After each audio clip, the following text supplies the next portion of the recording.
They say that when driving at night, along any road far from civilization, one might stumble upon a small, charming town.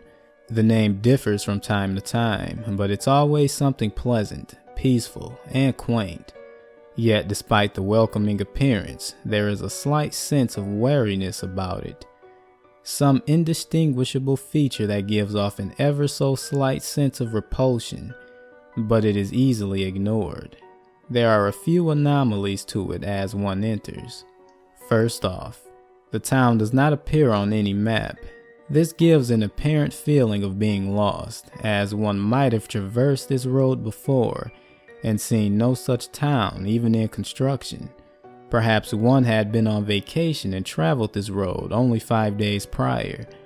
One would likely assume that they had taken the wrong exit and ended up on the wrong route. At any rate, the town would be a wonderful place to stop and ask for directions. The late night driving, though, has begun to take its toll on the mind. Even those well stocked with coffee would think it is unwise to continue driving much further at this point. One might ask the first person one sees. This person varies from time to time, but they will always have a sorrowful, perhaps mournful, look about them. They will point one to the center of town for directions and a place to rest. One would very likely stop at the local inn. The building has an old style to it, as does the rest of the town, but seems fairly well kept. One might notice that while most of the people one sees seems rather saddened, the man working at the desk at the inn wears an extraordinarily cheery expression. Once one's room is found and one settles into the comforting mattress of the bed, one would very quickly slip into deep sleep in this vibrantly decorated room. Then the games begin. You wake up cold and, for all you know, alone. It is hard to see without the faintest light piercing the black veil, but you can tell from the cold, jagged stone beneath you that you are no longer in your room. Before your eyes can adjust to the dark, you hear a light crack echoing all around you. Do not call out to this noise, for it will not answer kindly.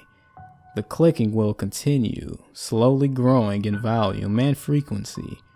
You will begin to see small lights almost like red fireflies. It is very ill advised to reach for these lights. Once your eyes are adjusted, you will see what they truly are. Embers. Embers set in scorched flesh. Figures burned and scarred. Contorted figures with seared limbs moving unnaturally. With each twisted motion, the bones snap and crack. Brittle flesh breaks to allow the abomination's movement. Do not scream. If they hear you, you will quickly pinpoint your whereabouts. There is a knife beside you.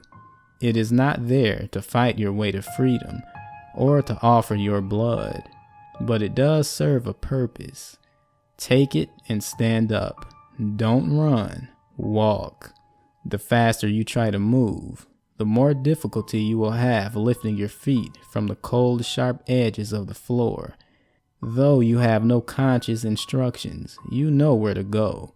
Perhaps a dream or a subconscious memory. Perhaps an inaudible whisper in your ear. Control your breathing if possible. It will help avoid detection. Do not touch them, or they will find you. Do not let them get close enough to hear your pounding heart.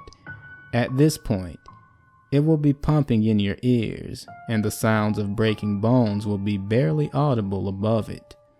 Eventually, you will come to a wall as sharp and cold as the floor, but not necessarily as hard. This is where the knife comes in. If you don't have the knife, scratch. Claw and scratch until you see a light. The light will lead to freedom. After surviving such an ordeal, one would awaken on the side of a stretch of road. All things one had on the road will be gone. Vehicles, belongings, children. They have all been swallowed by the void. A thick fog blankets one's surroundings, and each person one sees henceforth will have no visible eyes. It will be a sad and lonely life, wrought with loss and regret. At least you survived, right?